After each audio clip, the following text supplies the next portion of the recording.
Assalamualaikum warahmatullahi wabarakatuh. Semoga kabar kalian di sana baik-baik saja dan dalam lindungan yang maha kuasa. Kali ini saya akan membawakan sebuah cerita alur film tentang seorang janda beranak satu. Sebelum alur film ini saya mulai, saya mohon untuk subscribe-nya agar saya bisa lebih semangat lagi untuk membawakan cerita dan kisah-kisah yang lainnya. Selamat melihat dan mendengarkan video ini. Hai, jumpa lagi nih sama Apik Film. Semoga kalian semua yang menonton video ini selalu diberikan kesehatan, kesuksesan, dan juga kebahagiaan. Amin. Di video kali ini Apik Film akan merangkum alur film yang berjudul My Korean Teacher. Film ini dibintangi oleh Yesung dari Super Junior dan Yumi Sasaki, yang menceritakan seorang guru bahasa Korea jatuh cinta pada janda anak satu yang haus akan kasih sayang. Langsung saja kita ke alur filmnya. Film diawali dengan seorang laki-laki yang bernama Yang En. Dia adalah putra sematawayang dari seorang pemilik perusahaan besar di Korea Selatan. Bukannya mengikuti jejak ayahnya sebagai pengusaha, ia justru lebih menyukai musik dan memilih hidupnya sendiri di Tokyo, Jepang. Nah, di Jepang Yangun justru bekerja menjadi sales produk makanan berbahan ginseng. Hari itu Yangun dipanggil atasannya untuk membahas kontrak kerja mereka yang tidak bisa diperpanjang lagi karena perusahaan mereka sedang ada masalah. Sepulang dari tempat kerjanya, Yang Won pergi ke apartemen pacarnya, berniat untuk menghibur diri dari stresnya. Namun yang ia dapat justru selingkuhan kekasihnya dengan pria lain. Diketahui pacarnya ini selingkuh karena lebih memilih pria kaya dibanding Yang Won yang pekerjaannya tidak jelas. Kemudian ia yang sudah pusing memikirkan nasib pekerjaannya malah kembali diterpa masalah percintaan yang berakhir begitu saja. Sudah jatuh tertimpa tangga pula. Yang Won pun memutuskan menelpon ibunya untuk sekedar bertanya kabar dari kondisi orang tuanya di Seoul, Korea. Nampaknya sang ayah masih belum mau berbicara dengan putranya. Ibu Yang Won rupanya juga masih menunggu kedatangan Yang Won. Karena perusahaan ayahnya kini masih menunggu kedatangan Yang Won, dan Yang Woo diharapkan bisa menggantikan posisi ayahnya di perusahaan.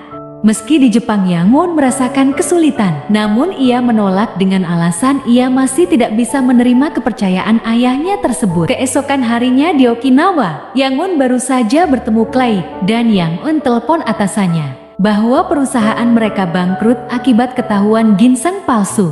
Yang Won yang dilarang kembali ke Tokyo dan menetap di sana sampai situasi membaik, tapi tak ada harapan.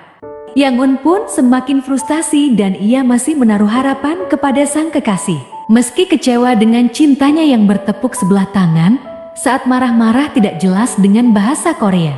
Di sana terlihat pasangan suami istri pemilik kursus bahasa asing menyaksikannya, dan mereka lalu memberikan handphone Yang Won yang dilemparkannya ke semak-semak. Pasangan ini bernama Kawamoto dan istrinya Sayuri. Pasangan suami istri ini kemudian mengajak Yang Won ke sebuah bar. Kawamoto dan Sayuri yang mendengar cerita Yang Won merasa iba.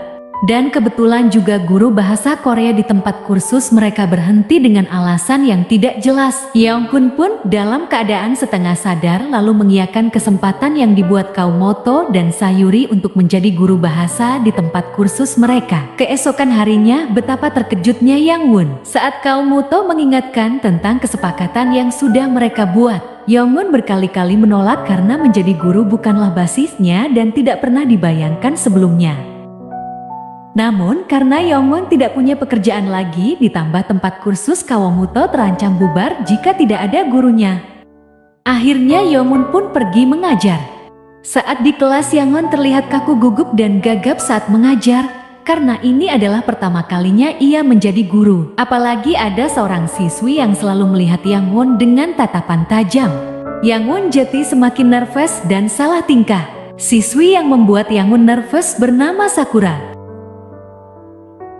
Sakura memang siswi yang paling memperhatikan di kelas. Ia belajar begitu gigih karena tuntutan pekerjaannya sebagai pemandu turis asing yang harus pandai berbahasa Korea.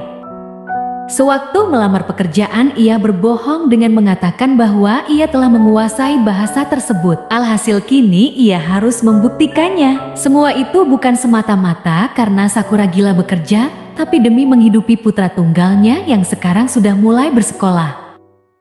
Setiap pagi sebelum bekerja, ia selalu mengantar putranya terlebih dahulu. Karena untuk Sakura, anaknya ini adalah semangatnya. Di jalan menuju kantor, ia selalu berlatih dialog bahasa Korea hingga mengundang perhatian penumpang lain. Kini Sakura harus semakin gigih belajar, karena sebentar lagi pimpinan perusahaan Travel Fuso akan datang ke Okinawa untuk membicarakan tur Pulau Okinawa yang ditawarkan oleh perusahaan Sakura.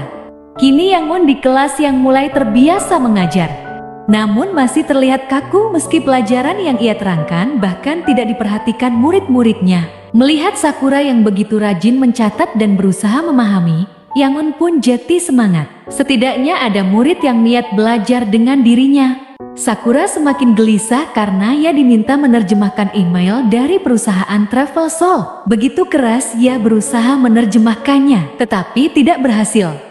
Akhirnya ia mendatangi Yang On yang sedang melaundry baju dan meminta tolong agar dibantu menerjemahkannya. Selain itu, karena Sakura ingin cepat-cepat menguasai bahasa Korea, ia pun minta kelas tambahan dari Yang Un. Ia akan membayar Yang Un dengan gajian makan siang. Kaum Moto pun meledak dengan mengatakan, ini adalah kesempatan Yang On untuk sekalian mendekati Sakura. Terlihat di sini gelagat Yang On yang memang sepertinya naksir dengan Sakura. Ia begitu memperhatikan penampilannya saat akan bertemu dengan Sakura. Mereka praktik berbicara langsung dengan bahasa Korea. Di sini Yang Won yang menjadi turis dan Sakura menjadi pemandunya. Yang Won akan selalu mengoreksi kata-kata Sakura jika salah. Kedekatan mereka semakin terajut saat makan siang. Pembicaraan sederhana soal makanan membuat mereka terhanyut dalam tawa dan sedikit-sedikit menambah kosakata baru untuk Sakura. Mereka lalu lanjut berkeliling kota dan menjelajahi pasar. Nah, kebetulan yang tidak disengaja, ternyata Yang Won dan Sakura memilih kaos yang sama bergambar kelinci yang imut. Yang Won pun membayar keduanya dengan niat bisa memakai baju kopelan dengan Sakura. Tapi sebelum sempat memberikan baju tersebut, Sakura buru-buru pulang karena anaknya belum pulang ke rumah. Sang nenek pun tidak bisa mencari karena kakinya sedang terluka. Yang Un pun berinisiatif membantu Sakura mencari anaknya. Hingga malam hari mereka mencari.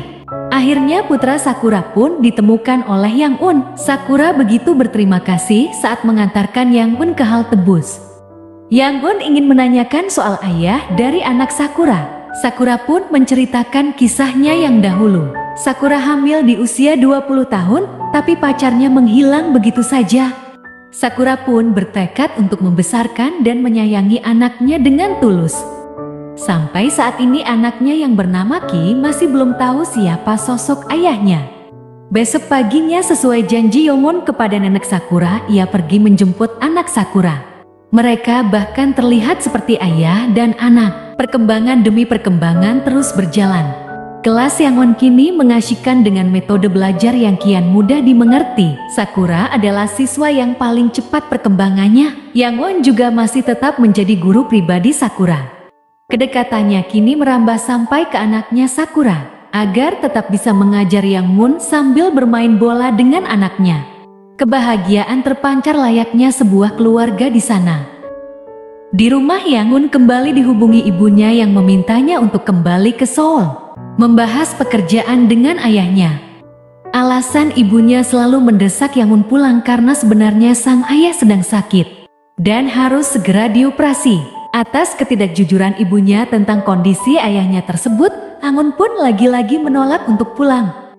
Terinspirasi dari kenangan masa kecilnya yang selalu mendapat stiker waktu sekolah, kini Yawun yang telah menjadi guru melakukan hal yang serupa. Dan untuk menambah semangat siswi lain, Yawun membuat stiker kelinci. Bagi siapa saja yang mendapat nilai bagus, semakin tinggi nilai dan semakin sering mengerjakan soal, maka stiker kelinci juga akan sering didapat. Seperti halnya Sakura saat ini. Kemudian masalah muncul kembali. Pemimpin perusahaan tempo hari sudah mengatur jadwal pertemuan dan akan melaksanakan dalam waktu yang dekat. Sakura pun yang belum mahir bahasa Korea mau tidak mau harus ikut dalam pertemuan tersebut. Yanggun bersama Kawamoto dan Sayuri mulai putus asa dan merasa bersalah karena tidak bisa membantu Sakura. Namun beruntungnya tiba-tiba saja pemilik langganan mereka meminjamkan alat komunikasi khusus untuk membantu Sakura di pertemuan nanti. Yanggun yang turut mendengar pembicaraan di pertemuan itu akan membisikkan jawaban yang perlu dijawab Sakura. Dan benar saja misi pun dijalankan. Mereka harus berdekatan dengan jarak sekitar 200 meter. Pertemuan pun berjalan dengan lancar dan Sakura dikagumi oleh pimpinan karena pengucapan bahasa Koreanya terdengar sangat luwes. Alhasil Sakura pun diminta untuk menemani pimpinan ini berkeliling kota. Awalnya semua berjalan normal dan biasa-biasa saja, tapi kemudian pimpinan ini mengaku Sakura mirip dengan cinta pertamanya. Bahkan ia kembali mengajak Sakura berkeliling kota nanti malam sambil minum sake. Yanggun pun yang turut mendengar itu menyebut Sakura tidak bisa pergi karena ditolak. Pimpinan ini kemudian mengajak Sakura kembali ke hotel dengan alasan mengambil dokumen perusahaan. Sakura yang lugu dan polos ikut masuk ke dalam kamar, tapi kemudian bukannya menyerahkan dokumen. Pimpinan ini malah menyajikan anggur dan menggoda Sakura. Sakura yang ketakutan berusaha melawan dan meminta bantuan Yanggun. Yongun yang dari awal menahan cemburu, tidak lagi mampu membiarkan wanita yang ia sukai disentuh pria lain. Ia pun segera mencari kamar pimpinan itu. Ketika sudah ketemu, Yongun pun mengalihkan perhatian pimpinan itu dengan menggunakan tariannya. Sakura pun mengambil kesempatan memukul kepala pimpinan itu menggunakan guci, dan Sakura pun akhirnya terselamatkan. Keesokan harinya Sakura ditemui atasannya. Bukannya marah, karena pimpinan itu tidak mau bekerja sama dengan perusahaannya. Atasannya justru memuji dan menghargai kerja keras dan usaha yang dilakukan Sakura. Sakura yang awalnya takut, kini menjadi tenang. Ia yang sebelumnya hanya pegawai magang, kini sudah resmi menjadi pegawai tetap. Dan perayaan pun dilakukan Kawamoto, Sayuri dan juga Yongan di bar langganan mereka. Setelah pesta selesai, Jongmun pun mengantarkan Sakura pulang.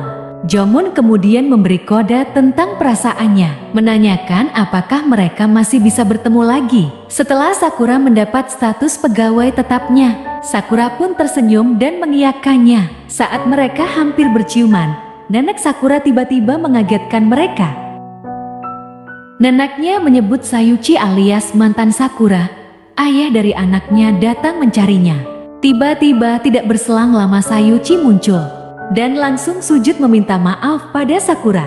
Sayuchi pun langsung memeluk Sakura dengan erat. Yongmun menyaksikan hal yang menyesakkan dadanya itu langsung beranjak pergi.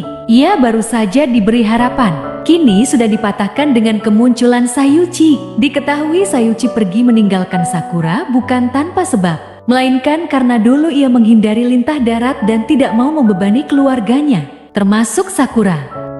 Setelah Sayuchi kembali, sangat kecil kemungkinan hati Sakura akan didapat Yanggun dan anaknya. Bahkan kaum Muto mengatakan, bagaimanapun Sayuchi adalah ayah dari anak Sakura, dan hubungan mereka pasti akan cepat membaik. Di tengah obrolan tersebut, ibunya menelepon dan ayahnya dalam kondisi kritis. Yang En yang mendengar hal itu langsung bergegas pulang ke Korea dan meninggalkan Okinawa, Jepang. Setelah tiba, Yangwon begitu sedih melihat kondisi sang ayah. Rupanya ayahnya tidak mau membuat Yang En khawatir dengan kondisi kesehatannya. Ia melarang ibu Yangwon menceritakan penyakit ayahnya pada Yangwon. Sejak sakit, ayah Yangwon mulai sadar akan pilihan hidup Yangwon.